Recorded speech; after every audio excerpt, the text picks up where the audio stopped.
자, 오늘 첫 번째 강의로 성경에 나와 있는 족보와 하나님의 나라라는 제목으로 살펴보겠습니다. 요거는 데오스라는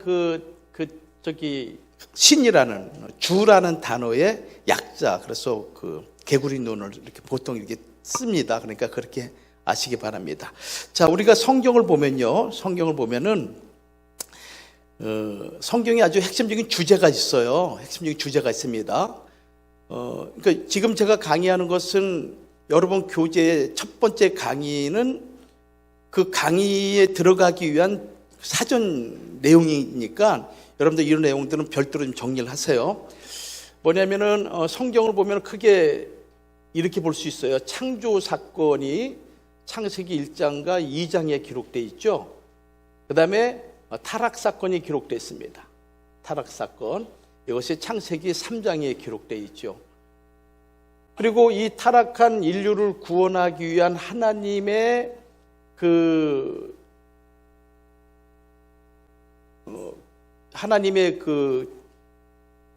역사심, 하나님의 복음이 이제 들어오는데 그것이 원시 복음이죠. 아담에게 인류를 구원하기 위한 복음을 주시는데 그 복음이 바로 창세기 3장 15절에 나와 있는 원시 복음이에요. 그래서 이 원시 복음을 시작으로 해가지고 초림하신 예수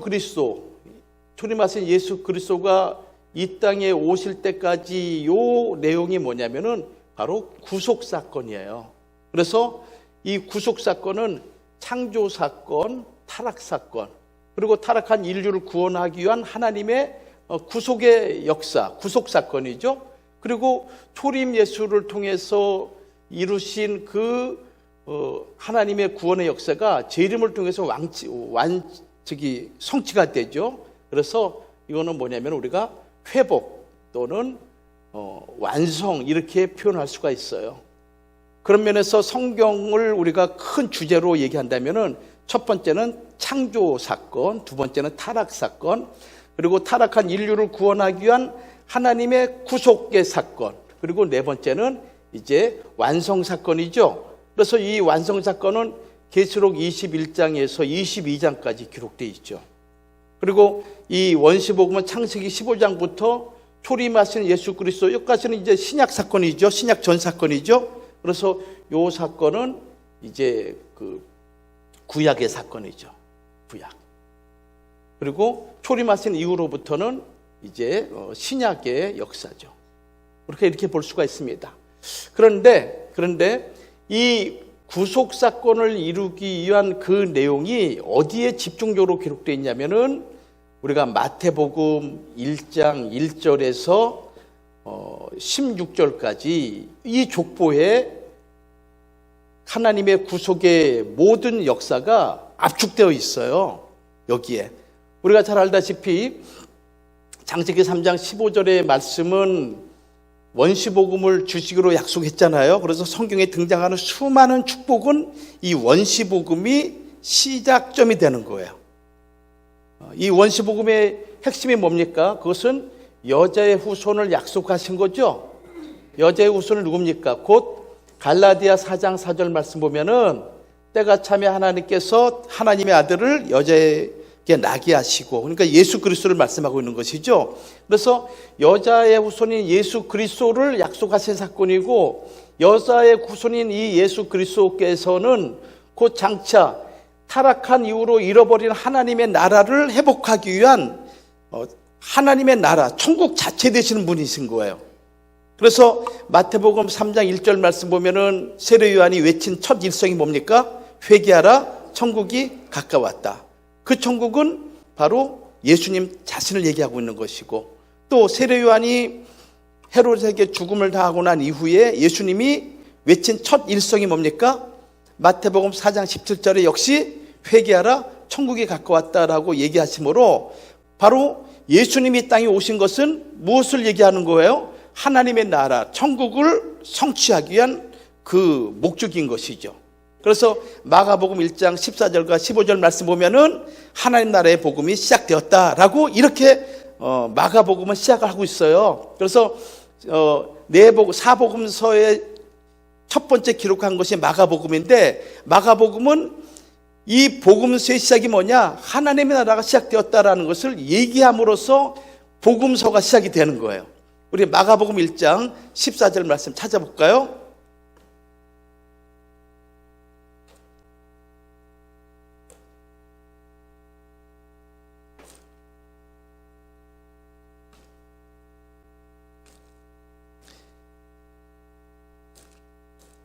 자, 우리 같이 한번 읽도록 하겠습니다. 1장 14절에서 15절까지 시작.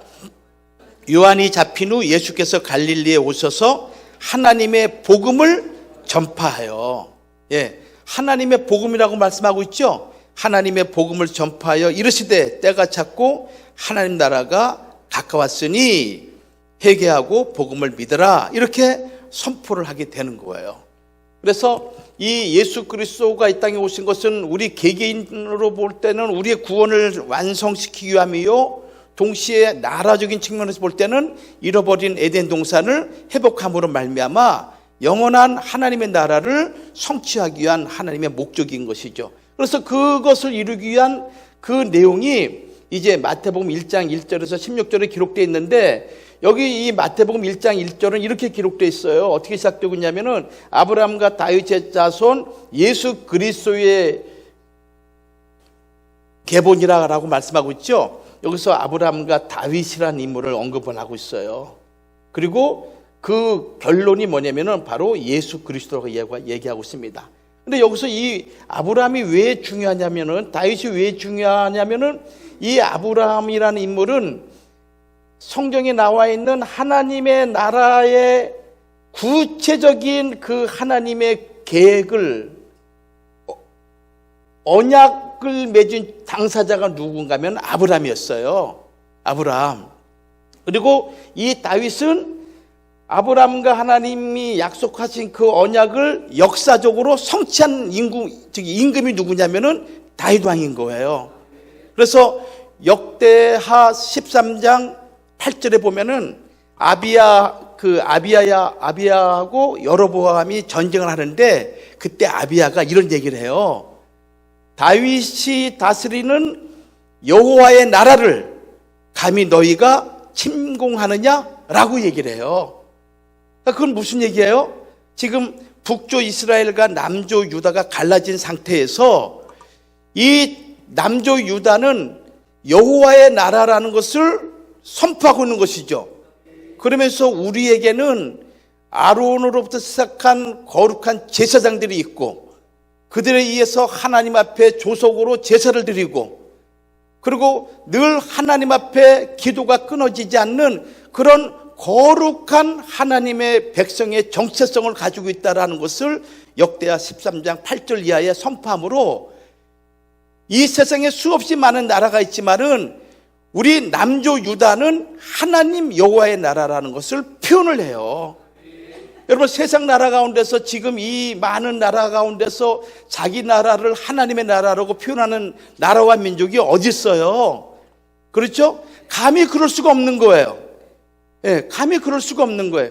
하나님의 나라라고 표현할 경우에는 거기에는 무엇인가 하나님의 나라의 중요한 요소가 있어야 되지 않겠어요? 그런 것이 없는 상태에서는 감히 하나님의 나라를 할 수 없는 것이죠. 우리나라를, 우리 대한민국을 하나님의 나라라고 얘기할 수 있겠어요? 그럴 수가 없는 거죠. 그런데 이스라엘 백성은 그렇게 얘기한 것은 그 나라 백성, 민족 모든 자들이 전 민족적으로 하나님을 섬기고 전 민족적으로 하나님의 거룩한 제사장으로 살아가는 민족이기 때문에 감히 그렇게 표현할 수가 있는 거예요. 그러나 이것은 이스라엘 나라 외에는 이렇게 표현할 수가 없어요.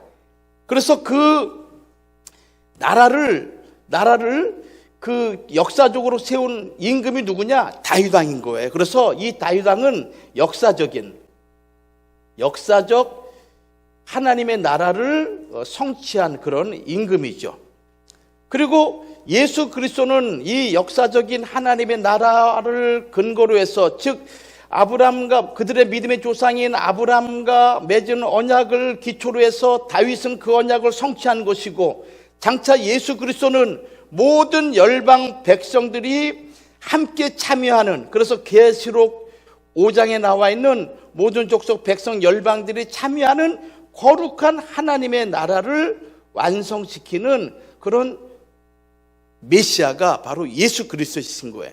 그래서 마태복음 1장 1절은 단순히 한 줄로 우리가 읽고 넘어가기에는 그 속에 들어있는 그 영적인 의미는 엄청난 거예요. 단순히 아브라함, 다윗, 예수 그리스도 이렇게 세 인물로 얘기하기에는 너무 가벼운 거예요. 그래서 이렇게 얘기하고 있습니다. 그런데 이 아브라함과 다윗과 예수 그리스도를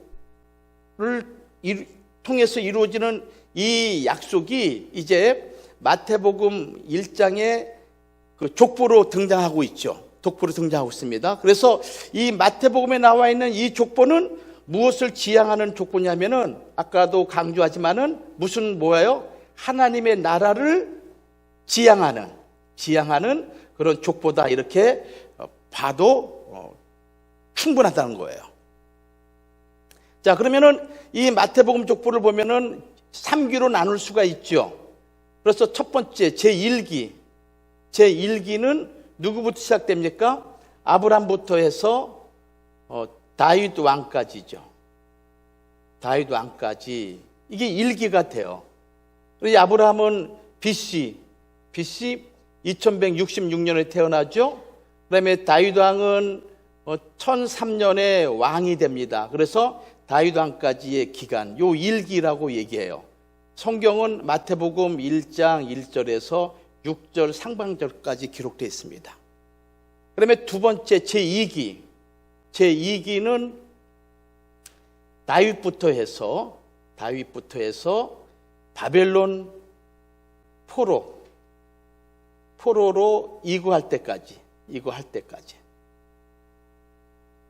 그래서 이때 시기는 BC 1003년에서 BC 597년까지 이렇게 요 기간입니다. 여기서는 마태복음 1장 6절에서 11절까지 내용이에요. 그다음에 3기는 이제 우리가 공부하는 거잖아요. 지금 3기는 여기 제 2기라고 기록되어 있습니다. 제 3기는 이제 바벨론 포로 이거 이때는 인물이 누구냐면은 여고냐라는 인물이에요. 여고냐는 그 여호야긴이죠. 여호야긴부터 해서 BC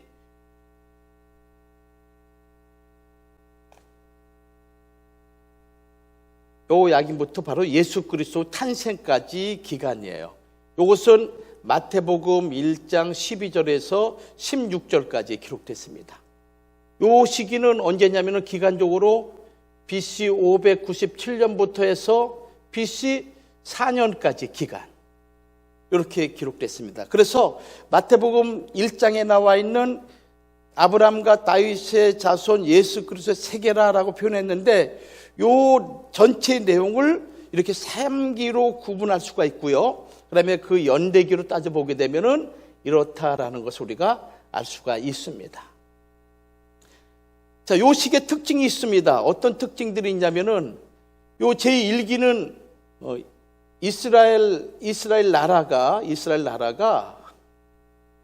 세워지는 어떤 성장기라고 이렇게 볼 수가 있어요. 이스라엘 나라가 역사 속에 어떻게 세워지느냐라는 것을 보여주고 있는 아주 중요한 것이죠. 그래서 이 시기에 등장하는 인물들은 족장들이 중심이 돼요. 아브라함부터 이삭, 야곱, 그다음에 유다,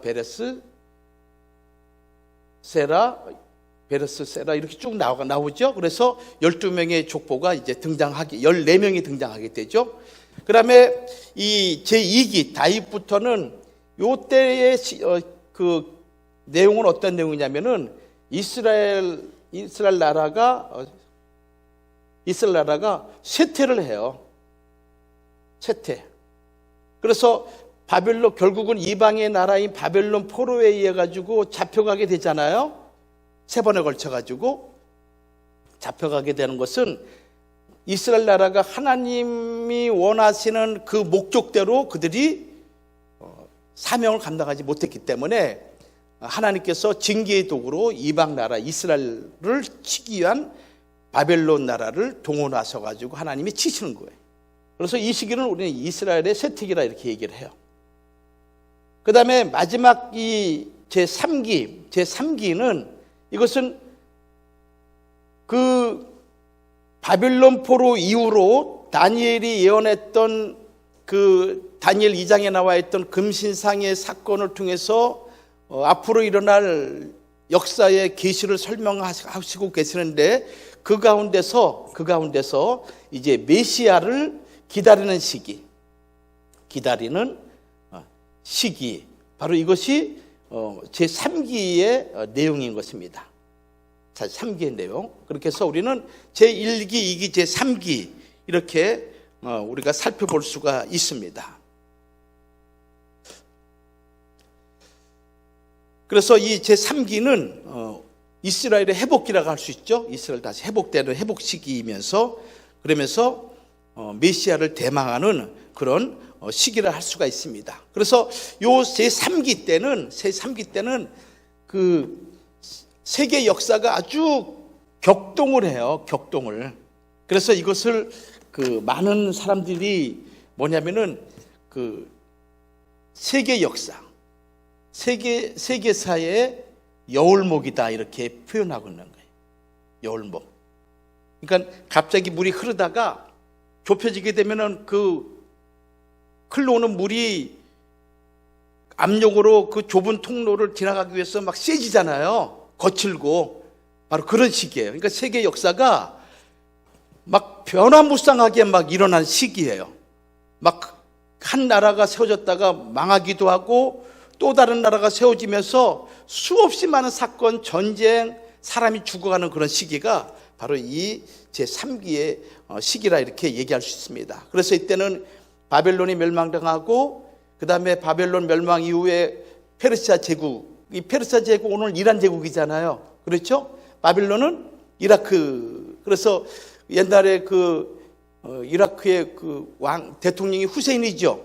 그래서 고대 바벨론 제국을 멸망하면서 그 나라를 세우기 위한 어떤 그런 목적을 가지고 이렇게 그 나라를 통치했던 이라크 또는 이란, 그리고 그 이후에 등장하는 헬라 제국, 알렉산더 헬라 제국, 그리고 그 이후에 등장하는 아주 강력한 팍스 로만이라고 그러죠. 로마에 의한 전 세계가 주도권을 가지고 끌고 가는 그런 세상이죠. 그래서 하나님이 중심이 돼야 되는 이 세상에 세상 제국들이 중심이 되겠다 해가지고 역사를 끌고 가는 그런 역사의 그 여울목인 것인 것이 이 시기가 바로 이 시기인 것입니다.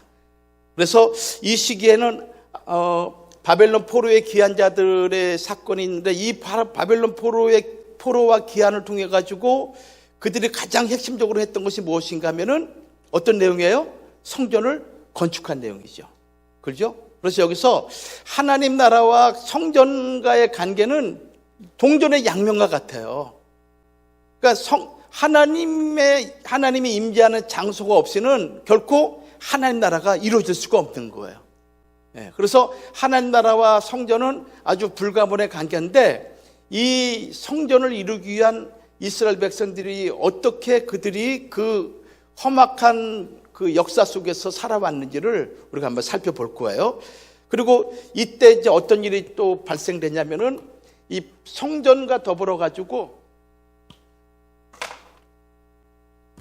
이 바벨론 포로 귀한 자들이 이제 성전을 짓게 되고요. 이 성전은 수룹바벨 성전이죠.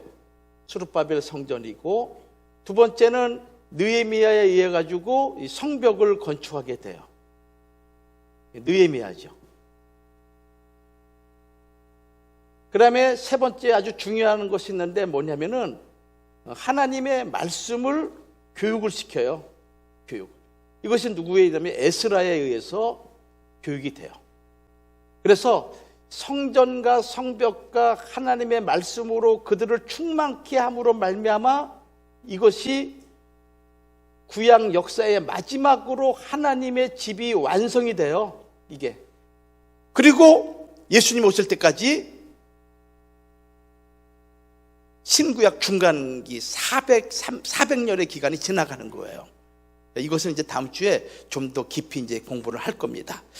자, 그래서 우리가 성경을 볼 때 우리가 잊지 말아야 된 것은 하나님의 구원의 역사 속에서 하나님이 목적하는 것이 무엇인가를 우리가 알아야 되는데 그 가운데 가장 핵심적인 것은 하나님의 나라다. 그래서 우리가 주님 말씀하기를 마태복음 6장 33절 이하에도 이런 말씀하셨잖아요. 너희는 먼저 그 나라와 그 의를 구하라. 또 우리가 주기도문을 할 때마다 항상 그 고백하는 게 뭐예요?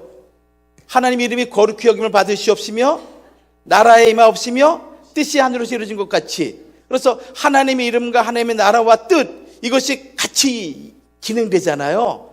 그러므로 이 하나님의 뜻과 나라와 이름은 하나님의 구속 역사의 가장 핵심이 되는 꼴이 되는 부분이에요. 자, 그렇다면은 이 하나님의 나라에 대한 어떤 내용을 좀 더 살펴보도록 하겠습니다.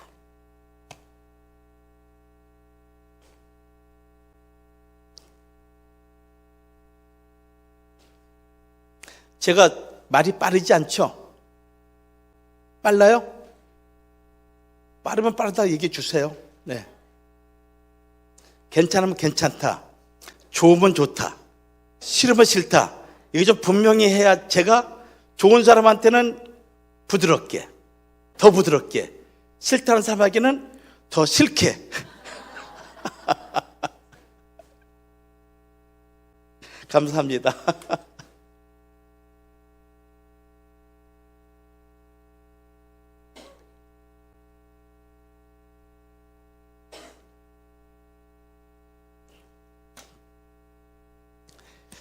자, 우리가 성경을 보면은 그 성경에 등장하는 조상들이 있습니다. 조상들. 성경에 등장하는 조상들. 그 조상들의 첫째 조상이 누구냐면은 누굽니까? 인류의 시조를 할 수 있는 아담이죠. 아담이 제1의 인류의 조상이어야 돼요. 두 번째는 누구죠? 두 번째는 노아입니다. 노아는 제2의 인류의 조상이라고 얘기를 합니다. 왜냐하면 홍수 이후에 새로운 시대를 시작한 사람이 누굽니까? 노아죠. 노아와 그의 아들 셈과 함과 야벳 그리고 그들의 아내들에 의해 가지고 새로운 시대가 진행이 되는 것이죠. 그래서 노아를 제2의 인류의 조상이라고 이렇게 표현해요. 그 다음에 세 번째는 누굽니까? 아브라함입니다. 아브라함을 가르쳐 뭐라 그러죠? 믿음의 조상이라 그래요.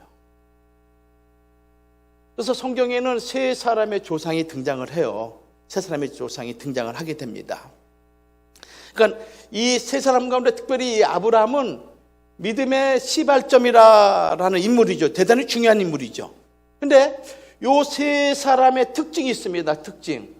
특징이 뭐냐면은 이 세 사람들에게 하나님이 주신 복이 있어요. 하나님 주신 계시가 있습니다. 그것이 무엇인가 하면은 바로 하나님의 나라라는 축복인 것입니다. 예를 들어서 아담 같은 경우는요 말이죠. 아담 같은 경우는 창세기 1장 27절에서 28절까지 말씀 보면은 하나님께서 뭐라고 말씀하셨냐면은 생육하고 번성하여 땅에 충만하라. 그리고 땅을 정복하라. 그리고 모든 생물을 뭐라 했습니까? 다스리라 라고 얘기하고 있는 것이죠.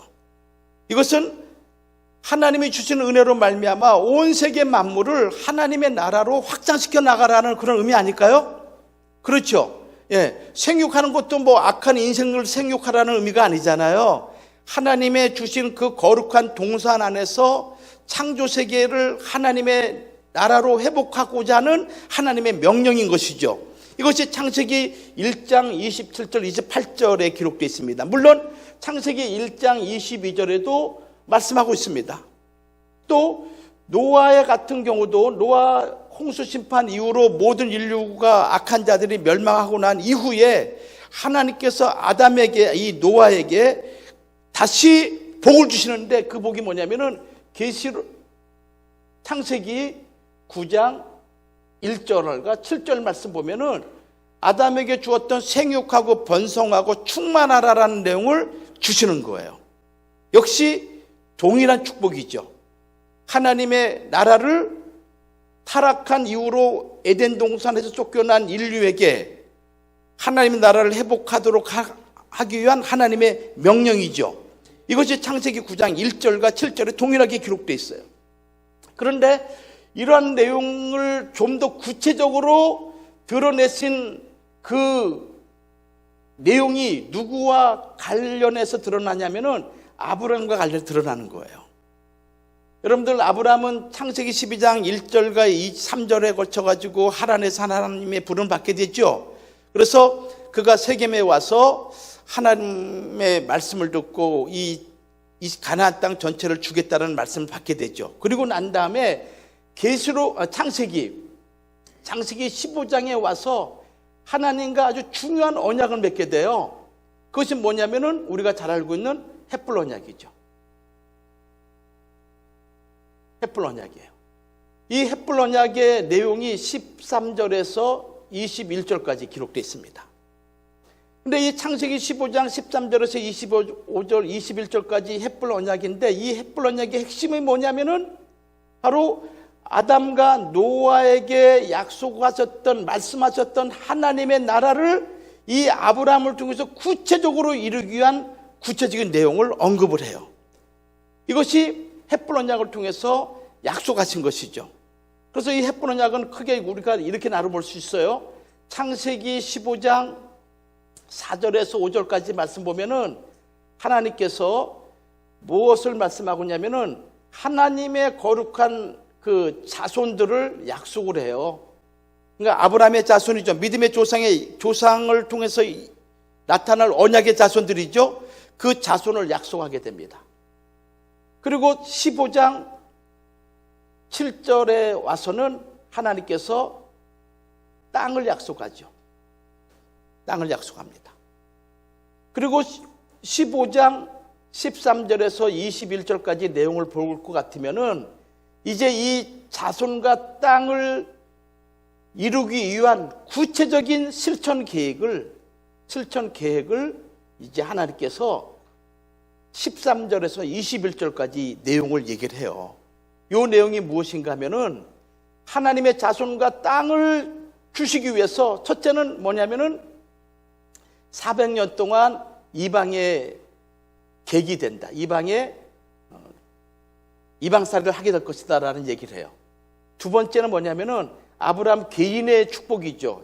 개인에게는 장수의 축복을 누리다가 이제 하나님 앞으로 갈 것이다. 그 다음에 세 번째는 이 가나안 땅을 400년 동안 이방의 종으로 있다가 4대 만에 돌아올 것이다 라는 약속을 하게 돼요. 그 다음에 네 번째는 너희가 거할 땅에 대한 지경을 얘기를 하게 됩니다. 이것이 창세기 15장 13절에서 21절까지 나오는 계획인 거예요. 근데 이 아브라함에게 말씀하신 이 내용은 창세기 15장 전에는 이런 자손과 땅에 대한 내용이 언급이 안 돼 있어요. 아브라함을 만나기 전까지는 창세기 1장부터 11장까지는 이런 얘기가 없어요. 근데 창세기 12장에서 아브라함을 부르고 아브라함과 언약을 맺는 창세기 15장에 와서 하나님이 자손과 땅에 대한 약속을 하시는 거예요. 그것은 뭡니까? 아브라함을 부르신 목적이 뭐예요? 아브라함과 그의 자손을 통해서 하나님의 나라를 세우고자 하시는 목적인 것이죠. 여러분들, 나라라는 것은 잘 알고 있죠? 세 가지 조건이 있어야 되지 않겠습니까? 뭡니까? 첫 번째는 백성이 있어야 되고요. 두 번째는 그들의 거할 땅이 있어야 되는 것이죠. 세 번째는 그들의 정치 체계죠. 그들의 주권의 문제죠. 이 주권이 개인에게 있느냐에 따라서 독재국가가 되는 것이고 국민들에게 있느냐에 따라서 민주국가가 되는 것이죠. 그렇지 않겠습니까? 그렇죠? 이것이 세상 나라의 세 가지 중요한 조건이 되는 거예요. 근데 하나님의 나라의 개념은 뭐예요? 이 백성은 어떤 백성이 됩니까? 거룩한 백성이 되는 것이고, 그 다음에 땅은 어떠한 땅입니까? 이것은 하나님이 임재하신 거룩한 땅이 되는 것이죠. 그 다음에 이 주권은 하나님의 다스리는 통치죠. 하나님의 통치, 하나님의 다스림이잖아요. 이것이 이루어질 때 그것을 뭐라고 얘기하냐면은 하나님의 나라라 얘기하고 있는 것이죠. 사실상 이 원형은 누굽니까? 에덴 동산에서 아담이 하나님의 거룩한 백성이었고, 그 땅이 거룩한 땅이었고, 그 땅에 하나님과 아담이 동행하고 있다는 자체는 하나님이 그 땅을 다스리고 있는 것은 아니겠습니까? 그래서 그 땅을 잃어버린 그 결과 모든 인류가 땅을 잃어버리고, 그리고 거룩함은 상실한 상태에서 금수와 짐승의 모습으로 살아가고 있고, 그들이 추구하는 것은 그저 배의 안식과 만족만을 추구하는 이성 없는 짐승, 본능으로 살아가는 그런 인생으로 살아가는 인생을 구원하기 위한 하나님의 그 구원의 역사가 어떻게 아브라함과 언약을 맺는 이 헷불 언약을 통해서 이루어 가고 있음을 얘기하고 있는 거예요. 그래서 우리가 아브라함이 왜 아브라함 하느냐라는 그 의미 속에는 그 개인의 의미도 있지만은 하나님이 아브라함과 무엇을 맺었기 때문에, 언약을 맺었기 때문에. 그래서 우리가 이 성경의 족보를 볼 것 같으면은 이 족보는 사람들의 이름을 기록한 거 아니겠습니까? 과거부터 현재까지. 그렇죠? 근데 이 족보가 중요한 것은 뭐냐면은 성경에 나와 있는 족보의 중요성은 이들을 통해서 하나님 무엇을 맺었기 때문에, 언약을 맺었기 때문에.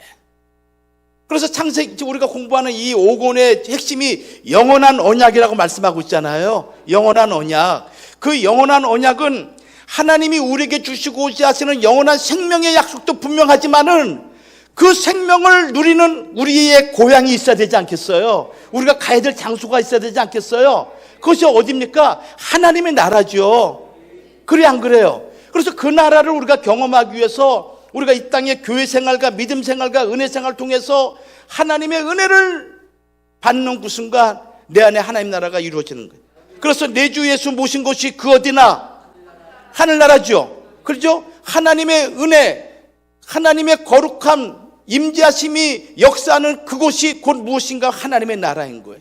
여러분의 은혜를 경험하고 여러분들의 성령의 충만함을 받게 되고 여러분들이 말씀의 은총을 받는 그 순간 여러분들 마음속에는 하나님 나라가 이루어지는 거예요. 그것을 이 땅에서 우리가 경험하게 되는 것이고, 그 경험을 영원 무궁토록 누리게 하는 것이 주님께서 이 땅에서 이루고자 하시는 하나님의 나라요. 또 우리가 그 나라를 위해서 지금 몸부림치면서 하나님께 뜻을 위해서 우리가 힘쓰고 애쓰는 것이 그 목적인 거예요. 할렐루야. 그리고 이 역사라는 건 뭡니까? 시작이 있으면 끝이 있는 거 아니에요. 그렇죠? 예. 우리 기독교 역사는 알파와 오메가인 거예요. 시작이 있으면 끝이 있는 거예요. 반복적이고 순환적인 그런 세상 역사와는 다른 거예요. 예. 하나님이 시작이 있으면 하나님이 끝을 맺으시는 거예요. 전도서 3장에 기록되어 있는 것처럼 울 때가 있으면 웃을 때가 있으며, 아이가 태어날 때가 있으면 죽을 때가 있고, 돌을 들 때가 있으면 던질 때가 있고, 모든 만사가 때가 있는 거예요. 우리의 수고와 우리의 눈물과 우리의 아픔이 비록 많이 있다 할지라도 이 눈물을 끊길 날이 있을 것이고, 이 질병과 병마에서 우리가 자유로움을 누릴 때가 분명히 있을 거 아니겠습니까? 그래서 계시록 21장 4절에 와서 분명히 말씀하고 있지 않습니까? 하나님의 장막이 우리와 함께하는 그 순간 이루어지는 5가지 내용이 뭐냐? 다시는 눈물이 없고, 애국하는 것이 없고, 그 다음에 병듦이 없고, 사망이 없고, 저주가 없는 그런 은총이 우리에게 있다라고 계시록 21장 4절은 분명히 말씀하고 있지 않겠습니까? 자, 우리 한번 계시록 21장 3절 4절 말씀을 찾아보죠.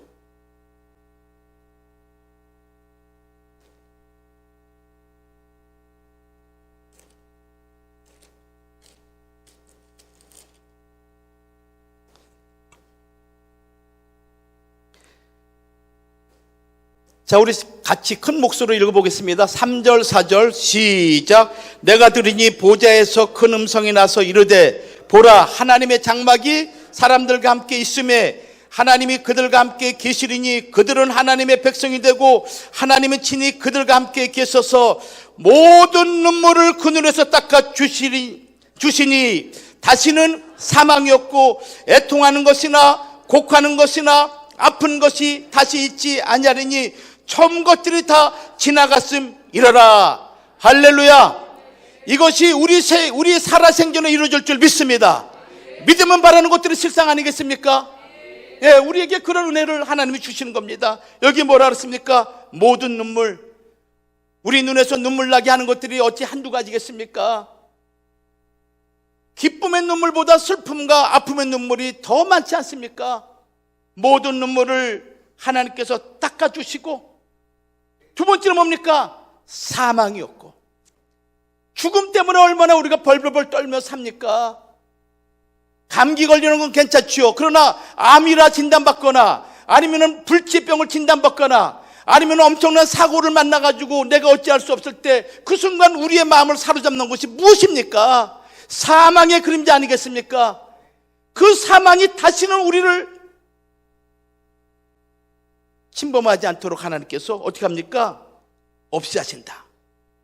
애통하는 것, 곡하는 것, 에이고 하면서 한숨 쉬며 어찌할 수 없이 그냥 혼자 몸부림치는 이 모든 모습들, 아픈 것이 다시 있지 아니하리니 처음 것들이 다 지나갔음이로라. 그것이 하나님의 장막이 우리와 함께 있을 때 내가 새하늘과 새 땅에 들어간다라는 의미는 바로 이런 의미인 것입니다. 이것이 성취되는 것입니다. 이 다섯 가지가 인간이 과거부터 현재까지 미래까지 주님 오시는 그날까지 인간들의 힘과 능력으로 해결할 수 없는 이 다섯 가지를 우리 하나님이 해결해 주신다는 것입니다. 그 소망이 우리에게 있기 때문에 우리가 이렇게 하나님 앞에 믿음으로 나가는 것 아니겠습니까? 그래서 하나님께서는 그런 언약을 하나님의 백성과 맺으시면서 그 언약을 이루어 가시는 것이죠. 그래서 이 언약의 핵심은 곧 무엇인가 하면은 하나님의 나라를 이루시는 것이다. 이것이 일어나야만이, 이것이 성취돼야만이 우리가 영원한 그 나라를 우리가 들어갈 수 있는 것이죠. 자, 그렇다면은 여기서 또 우리 한 가지 살펴볼 게 있습니다. 이 족보에 기록되어 있는 인물들이 중요한 이유는 무엇인가 하면은 그들이 하나님과 언약을 맺은 대상이기 때문에 너무너무 중요하다는 거예요. 그리고 그 언약은 하나님이 약속하신 나라를 성취하기 위한 하나님의 거대한 목적을 가지고 있는 거예요. 그래서 우리는 이 언약을 크게 두 가지로 구분하고 있지 않습니까? 구약에서 있는 옛 언약하고 그 다음에 신약의 새 언약이죠. 여러분들, 우리는 언약 백성임을 믿으시기 바랍니다. 구약의 언약은 출애굽기 24장 8절 말씀 보면은 시내산에서 하나님과 이스라엘 백성이 피로 맺은 언약을 맺게 되죠. 그래서 이스라엘 백성들은 그 피를 통해서 하나님 앞에 거룩한 제사장 나라로, 하나님의 소유로, 그리고 하나님의 거룩한 중보자 되는 거룩한 백성으로 그들이 세상 가운데 유일하게 그들만이 하나님의 백성으로 인정받게 되는 거예요. 이게 구약에 맺은 이스라엘 백성과 언약이죠. 근데 이스라엘 백성은 어떻게 했습니까? 언약 맺을 때마다 얼마나 불신하고 반복적으로 하나님 앞에 죄를 범합니까? 그것이 약한 인간 인생의 모습이죠. 그 언약을 다시 온전하게 세우기 위해서 주님이 이 땅에 오셔가지고 새 언약을 맺게 되는데, 그것이 바로 역시 주님의 피로 맺은 새 언약이죠. 이것이 누가복음 22장 20절에 기록되어 있습니다. 그래서 예수 그리스도를 믿는 자는 그 피를 믿는 의미이면서 동시에 우리는 거룩한 새 언약 백성이다. 그래서 우리는 족보를 통해서 언약이 어떠한 것이다, 언약 백성이 누구다라고 이렇게 객관적으로 제3자의 입장에서 보지 마시고 구약의 얘기만 우리가 듣고 그 얘기에 우리가 머물러 있지 말고 예수 그를 통해서 우리가 새 언약 백성이 됐다라는 거예요. 그렇기 때문에 베드로 사도가 우리를 왕 같은 제사장으로 표현한 이유는 거기에 있는 거예요. 왜? 언약 백성이기 때문에. 그래서 출애굽기 19장 1절 이하의 말씀 보면은 우리를 뭐라 그랬습니까? 8절 9절에 거룩한 나라, 하나님의 거룩한 제사장이요 거룩한 나라로 우리를 회복하지 않았습니까? 그러니까 역시 신약에 와서 예수님도 우리를 새 언약 백성으로, 언약 백성으로 삼아줬기 때문에 우리를 왕 같은 제사장 나라로 우리를 세우신 거예요. 근데 이 언약은 완전한, 조금도 흠이 없는 완전 무결한 하나님의 언약인 것입니다. 왜냐? 성령 하나님이 우리를 도와주시기 때문에. 자, 우리 누가복음 22장 20절 말씀 볼게요.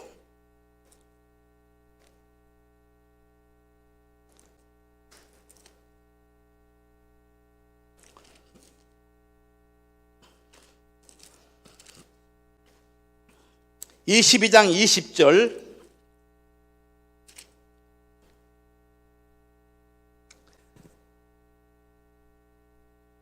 자, 같이 한번 읽습니다. 시작.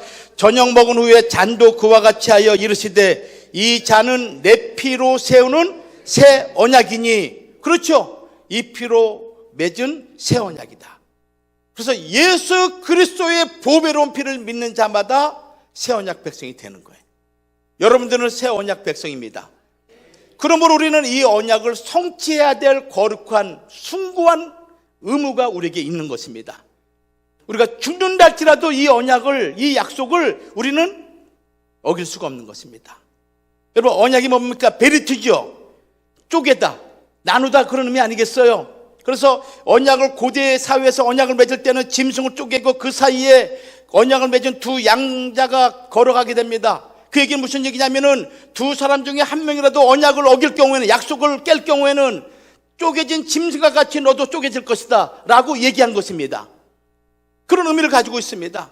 근데 하나님이 우리와 언약을 맺은 거예요. 그럼 예수님이 언약을 변개할 수 있습니까? 변개하지 않죠. 예, 우리가 문제인 것입니다. 그래서 하나님께서, 하나님 대신 예수님이 우리에게 무엇을 보내주신 거예요? 보혜사 성령을 보내주신 거예요. 보혜사 성령을. 그러니 얼마나 감사합니까?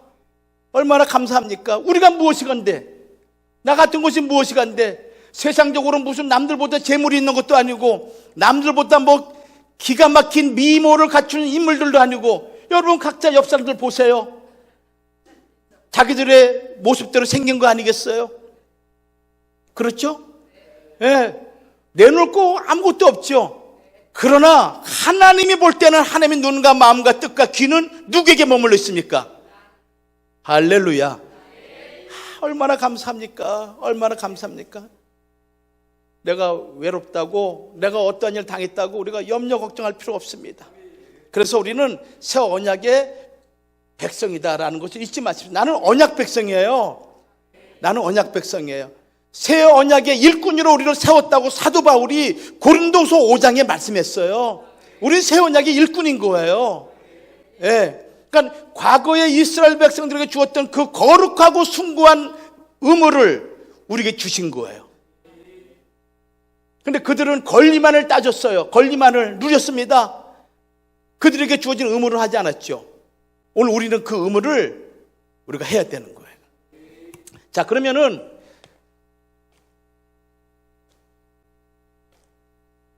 족보 속에 나와 있는 이 언약을 통해서 하나님께서 이루어 가시는데, 이 언약에는 몇 가지 아주 중요한 공식이 있습니다. 공식이 있어요. 자, 하나님의 나라와 언약 공식이에요. 언약. 공식이라 그래요. 공식. 공식. 자, 구약 성경 전체를 관통하는 핵심적인 그런 내용이 있는데, 그 내용이 계속 반복적으로 말씀하고 있지만은 언약을 성취해 가는 거예요. 언약을 성취해 가는 것입니다. 그래서 이 언약 성취와 관련해서 성경은 수없이 많은 곳에서 이 내용을 언급을 하고 있어요. 언급을 하고 있는 것입니다. 그러니까 구약과 신약 전체에 걸쳐서 한결같이 우리에게 말씀하고 있는데, 그것이 대표적인 말씀이 뭐냐면은 에스겔 37장, 에스겔 37장 26절에서 27절까지 말씀을 보면은 이런 말씀이 있습니다. 우리 한번 26절, 27절 말씀을 좀 볼 필요가 있어요.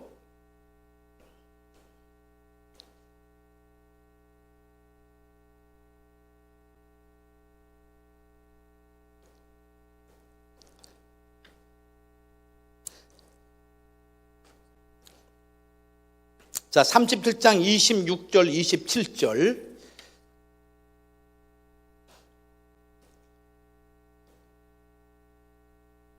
자, 같이 한번 읽겠습니다. 27절까지 시작.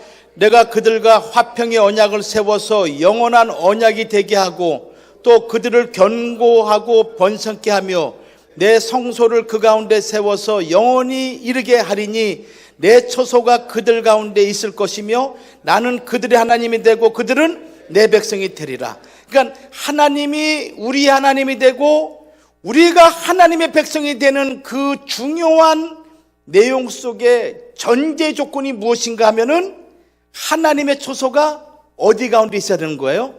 우리 가운데 있어야 되는 거예요. 이게 전제적인 조건이에요. 내 처소가 그들 가운데 있을 것이며 그리고 난 다음에 나는 그들의 하나님이 되고 그들은 뭐가 됩니까? 내 백성이 된다. 이렇게 말씀하고 있는 거 아니겠어요? 그래서 여기에 있는 내용은 세 가지로 얘기할 수 있어요. 세 가지 내용으로. 뭐냐면은 나는 너희 하나님이 된다. 나는 너희 하나님이다. 나는 너희 하나님이다. 이라는 내용이에요. 이것은 뭐냐면은 하나님의 주권을 의미하고 하나님의 다스림을 의미하고 있는 것이죠. 그렇죠? 예. 이것은 뭐냐면은 하나님의 통치를 받는 백성이라는 것을 의미하고 있습니다. 하나님 통치를 받는 백성이라는 거예요. 영원한 언약의 아주 중요한 내용 중에 하나가 이거예요. 두 번째는 뭡니까? 두 번째는 너희는 내 백성이다. 내 백성이다라는 내용이에요. 너희는 내 백성이다. 그러니까 하나님의 백성을 삼는 것이죠. 하나님의 백성을 삼는 거예요. 이것은 뭐냐면은 바로 백성의 거룩한 백성을 의미하고 있는 것이죠. 따라서 이것은 성민이라고 얘기하죠. 우리가 거룩한 성민. 성민이죠. 거룩한 성민. 그 다음에 세 번째는 너희 중에 거한다. 나는 너희 중에 거한다. 너희 중에 거한다. 거한다 이렇게 얘기하고 있습니다. 이것은 뭐냐면은 바로 하나님의 임재의 장소인 땅의 영역인 것이죠. 땅의 영역인 거예요. 바로 거룩한 성지를 얘기하고 있습니다. 성지를 얘기하고 있습니다. 바로 이것이 영원한 언약의 핵심적인 내용인 거예요. 자, 아까도 제가 말씀드렸지만은 구약 성경, 신약 성경 전체를 관통하는 핵심적인 내용이 이 내용이에요.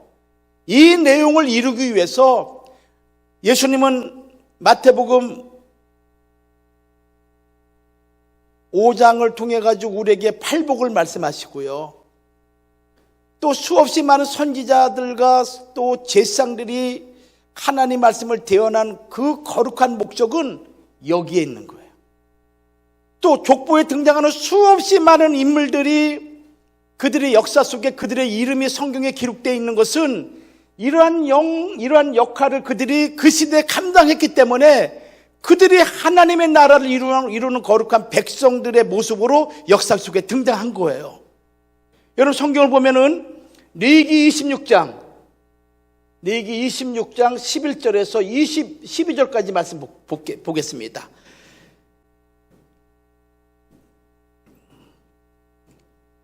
자, 여기에도 같은 의미로 얘기하고 있어요. 이 얘기는 성막을 세울 때 하나님께서 모세에게 하신 말씀이에요. 자, 레위기 26장 11절에서 12절 말씀 우리 같이 한번 읽도록 할게요.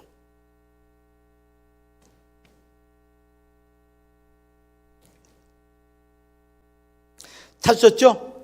같이 한번 읽겠습니다. 시작. 내가 내 장막을 너희 중에 세우리니 내 마음이 너희를 싫어하지 아니할 것이며 나는 너희 중에 행하여 너희 하나님이 되고 너희는 나의 백성이 될 것이다. 여기에도 중요한 조건이 뭐예요? 하나님의 장막이 너희 중에 세우리니. 그러죠? 하나님의 거룩한 성막, 하나님의 임재 장소가 있는 그곳에 하나님의 거룩한 나라가 이루어짐을 얘기하고 있죠. 나는 너희 하나님이 되고 너희는 내 백성이 된다. 그래서 이스라엘 백성이 광야 노종 40년 동안 광야를 걸어가는 과정에 있어서 성막이 앞장섰고, 또 진을 칠 때는 성막을 중심으로 해가지고 동서남북으로 천막을 친 거 아니에요. 그러니까 항상 우리는 하나님의 백성임을 그런 외형적인 모습을 통해서 드러난 거예요. 난 하나님의 백성이라는 거예요. 여러분이 이 땅 살아가면서 내가 하나님의 백성이라는 모습을 어떤 걸 통해서 드러내겠습니까? 교회 밖에서는 그냥 세상 사람과 다름없이 그냥 그들이 하는 말 동일하게 얘기하고, 그들이 욕할 때마다 나는 2배로 갚아주고, 막 10원짜리 동전이 날라오면 나는 100원짜리 동전으로 던지고, 뭐 그렇게 살아가면은 그게 뭐 사람들이 야, 저 사람 뭐 강하고 튼튼하고 뭐 그렇게 인정해 줍니까? 다 욕하죠. 우리 하나님의 백성은 성경에 기록되어 있는 말씀을 벗어나면 안 됩니다. 내가 그 말씀을 벗어나서 다른 방법으로 우리가 접근하게 되면은 그걸 통해서 반드시 어둠의 영이 나를 침공하고 그걸 통해서 내가 무너지게 됩니다. 그러니까 하나님의 방법대로 살아가야 되는 거예요. 자, 에레미야도 볼게요. 에레미야 31장 33절. 에레미야 31장 33절. 보겠습니다.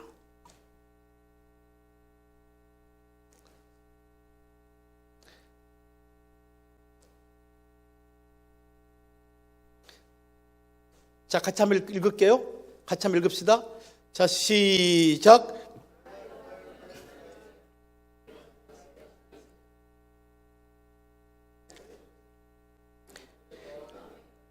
자, 여기도 동일하죠. 그렇죠? 에레미야도 동일하게 무슨 얘기하고 있습니까?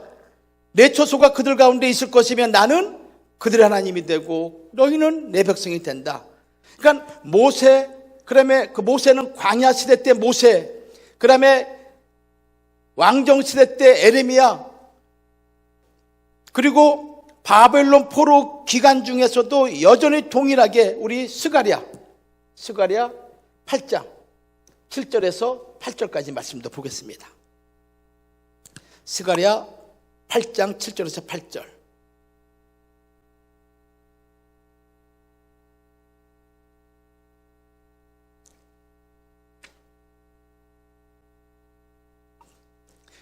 제가 지금 강의하는 들어가지도 않았죠.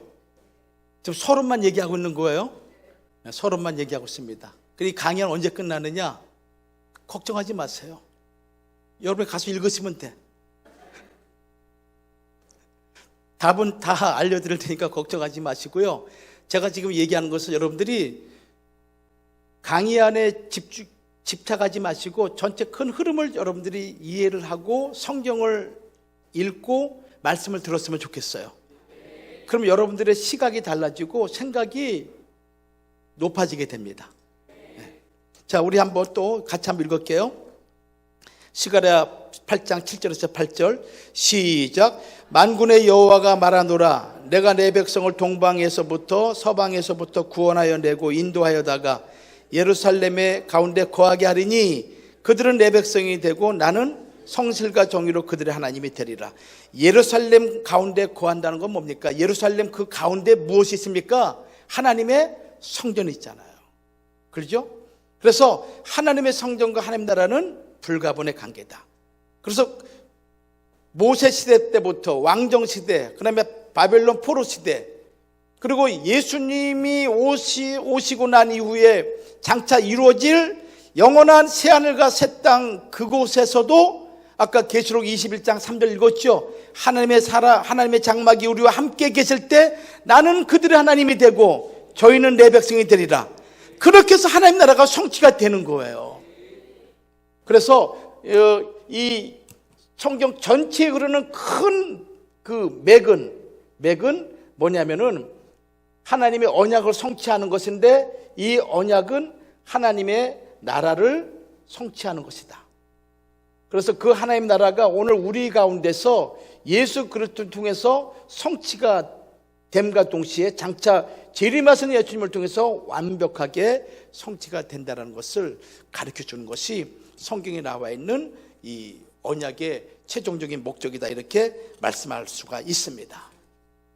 자, 그렇게 해서 이 하나님의 나라, 그리고 그거 관련되어 있는 족보, 언약 관련되어 있는 내용을 제가 대략적으로 살펴봤습니다. 자,